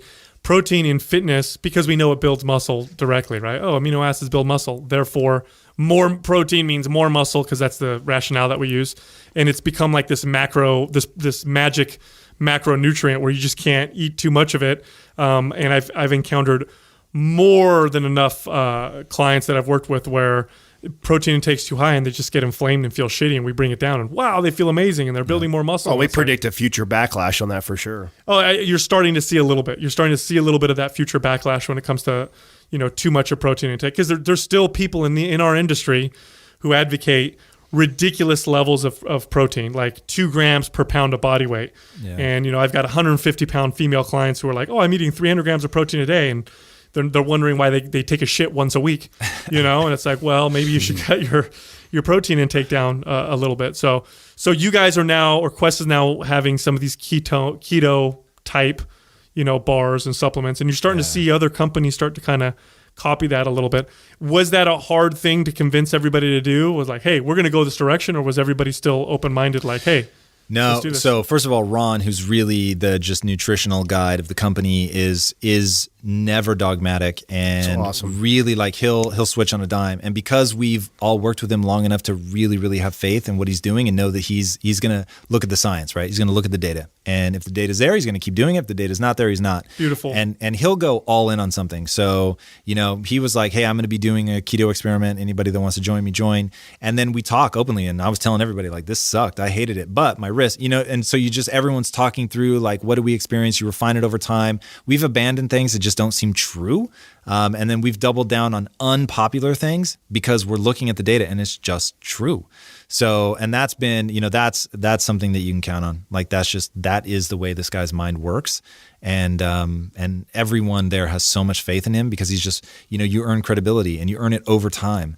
And he's earned that credibility internally over time where, God, people would have to suspect brain damage or drug use to not be like, all right, it sounds crazy now, but I'm sure, in the end it'll prove out. Or he'll abandon it if it stops seeming real.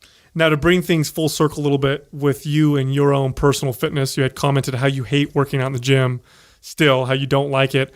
Are you finding now your own personal relationship with exercise and nutrition? Are you finding that still has, ways to progress, and you're still finding that you're getting, I hate to use the word better, but advancing or progressing in terms of your own understanding of your connection to things like exercise and nutrition? Yeah, definitely. And it when people ask me about my morning routine, it's like, it is one of the most important parts of my morning routine. It is the first thing I do. It is the thing I prioritize. The only thing I prioritize over the gym is sleep. And that's it. So to me, you got to start the day that way. Not only the stuff we talked about earlier, earning credibility with yourself and learning things about yourself and what's possible. But if you guys have read Spark by John Rady, just understanding the mind-body connection, and it's real. And, science is acknowledging now you have a second brain that lives in your digestive tract. I mean, it's real. And I think that every day more science is going to come out and we're going to start learning about the microbiome more. And we're going to realize like all this stuff is so tied to well-being that if you're not paying attention to what you eat and exercising, you're missing out on optimizing the human performance. And even though I'm not an athlete, like that's just not the game that I play. As a mental athlete, which I very much consider myself, I know that I have to get my body right. And if you look at some of you guys know about e-gaming, esports, sorry, they punched me in the mouth to call it esports, that those guys have strength and conditioning coaches that come in and teach these guys about diet and exercise. And it's like, that's going to be the next big thing because they're looking, their world is judged in milliseconds. So to optimize for that, like the first one that started working the body, I'm sure just started handing people their ass. And then it spread like wildfire through the industry. And now it's just standard. The top teams all have strength and conditioning coaches. Wow, that is crazy. So what do you like about, or what form of exercise do you find you like the most, or how are you making do you typically lean to a certain modality? Oh, yeah, for sure. So I like weights. So let's just start with that. And do you like weights or do you hate it the least? I hate it the least is fair. That's much closer to the truth. But there are things about it that I do like. Like there's something manly about being able to say, I can lift that, right? And so on the times where I really need that boost, you put on some death metal and you think about like, you feel the fucking calluses in your hands and you go, yeah, I've earned these, right? And you just get after it. And there is something about that. There's just no substitute for what that does to your mind. Yeah, I think the next, what you'll find in your evolution with exercise is, because you're moving right. I mean, I swear to God, you're moving like textbook along the path that I always try and get clients to move through, and not always successfully, because not everybody has that same, I guess that mental discipline. Yeah, mental discipline or drive or ability to be aware, self-aware. And the next, because it can be, and it can last for a long time, to be motivated with exercise by the results. That can last a long time, but it doesn't always last forever. Most times it doesn't. In fact, you'll find people kind of stopping and starting, or falling off the wagon, getting on the wagon. The next evolution seems to be what I've seen the most, and what I tend to try to motivate people to get into, is where you find that you start to enjoy the process. Once you start to enjoy the process of exercise and you stop worrying so much about the results become a side effect of what you're doing, and then it becomes so effortless. And you start to exercise according to how your body wants to work out, and it starts to change. And the ultimate goal is intuitive eating and intuitive training. I mean, that's the ultimate goal for all of us. It's the ultimate awareness, is not having to track, not having to stress, and it's intuitive. Yeah, I mean, personally, my workouts have changed so much because my own body image issues revolved around being too skinny, not being strong enough. And so my workouts reflected that. And I was very goal-driven and result-driven in terms of my strength and muscle mass and how much I can lift and how big I can get. And if you look at my workouts now, they're so different. I still lift weights. I love lifting weights. But it's different because now I'm enjoying the process and I'm not so focused on the results. And the side effect of it is I'm more mobile, I'm still strong, I look better, and it's almost shocking to me that could happen, not focusing on just those things. And the process is so much, I hate to use the word healthier, but it really is on a mental, spiritual, definitely on a rewarding, much more rewarding. What one piece of advice because we have a lot of entrepreneurs that listen to the show, a lot of people in fitness who are trying to build their business in particular. What are some pieces of advice you can give them that can kind of help them, get through some of their trials and tribulations? Yeah, I have one, and this is, man, take this advice to heart and really listen to this. Do and believe that which moves you towards your goals, period. Do and believe, right? Most people think that there is some objective truth that they need to be a slave to, and it's just not true.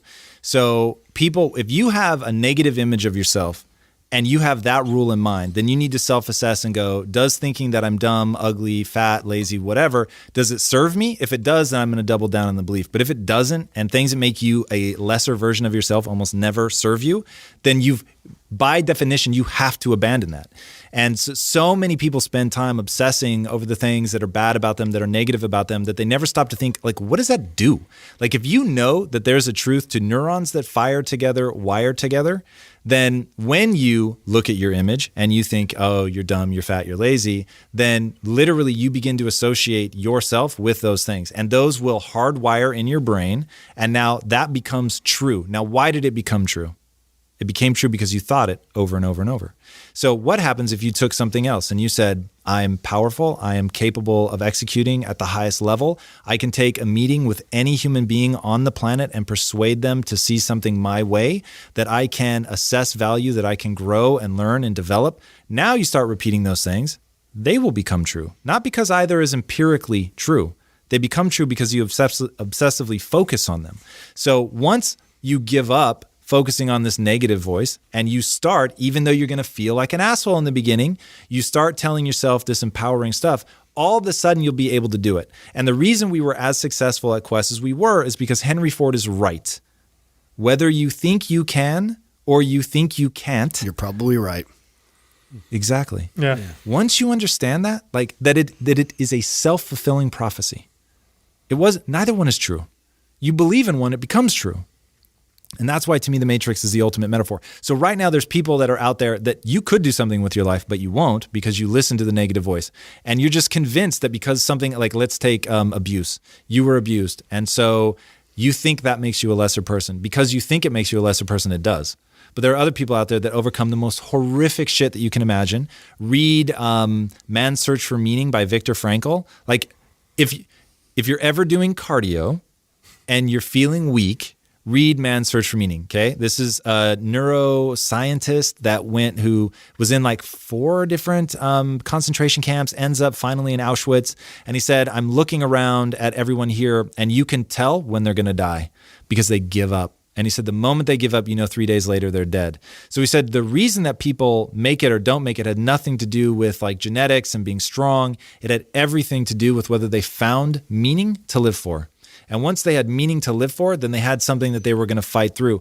That to me tells you right there, it is about the power of the mind. And people like, they don't lock into it. I'm so glad you said that because what I realized a long time ago was it's not just about saying those things to yourself, like I am powerful, I will succeed, I will not give up. It's about practicing it constantly because it's like training your fucking body. Like if I want to learn how to run better, I can't just practice it once. I got to hardwire that new recruitment pattern into my muscles. And the same thing goes for your brain. You have to create that pattern, reinforce that pattern. It takes practice. So just doing it once, 10 times, 100 times is not enough. You have to do it over and over and over and over again. And it becomes a pattern in the brain. And they're actually finding that this is probably one of the reasons why. I don't know if you're familiar with some of the new research on psychedelics and how they're using it in therapy, and they're finding that they'll give someone. Let's talk about it. Oh yeah, crazy. They'll give someone MDMA, and 1 or 2 sessions is equivalent to like a year's worth of therapy, and they're thinking, well, how is this even possible? Well, the substance did something to the brain that allowed it to make these connections much quicker and stronger because of the altered state of consciousness than if the person was in their normal state of consciousness. Very, very fascinating stuff. So you're obviously into this kind of stuff. Oh, I'm utterly fascinated. So I'm a total chicken, and I have not done any psychedelics. But so you guys had Stephen Kotler on, his co-author, Jamie Wheel. I tried to get him to talk about it, but he stayed away from it. All right, dude, get Jamie Wheel on your show. He pulled me aside before we started recording. He said, Tom, I have 0 fucks left to give. So he said, you can ask me anything you want. Like, we'll go in on it. And so he is so eloquent. So you're hearing this guy at like just the height of being able to articulate a sentiment in like a really elevated way, talking about like getting totally fucked up at Burning Man, right? And so he's really able, like I've never done anything like that. And afterwards I was like, God, do I need to try microdosing? He really makes it sound amazing. You need to try. Especially a cerebral guy like you, for sure. I have to say, like, I'm having a hard time shaking the idea. You guys are reading Stealing Fire right now, right? Yeah. So that book is amazing. And reading that, you can't not at least think like, God, I kind of have to try this like at least once. See, I was so mad that I couldn't get Kotler to talk about it, man. I wanted to dive into it with him. I wanted to hear get Jamie, because so there's certain people that you can talk about a subject like that and you think, God, you're really making this sound worse. Like think of MMA, right? Mm-hmm. There's certain people you talk to them about MMA. Like, do you guys know Firas Zahabi? No, I don't know that. You must get him on your show. Oh my God. Okay. So he's GSP's trainer. Oh, okay. He is the modern day Bruce Lee's unbelievable. Now you hear him talk, he's amazing. You hear him talk about MMA and you think, how could I have gone my whole life without being like a practitioner at the most like sort of monkish philosophical level? Like this is the center of the intellectual universe. That's literally what it's like talking to him about. Oh, wow. And then there's other people where you're like, yeah, you sound like you're going to stab somebody in a bar.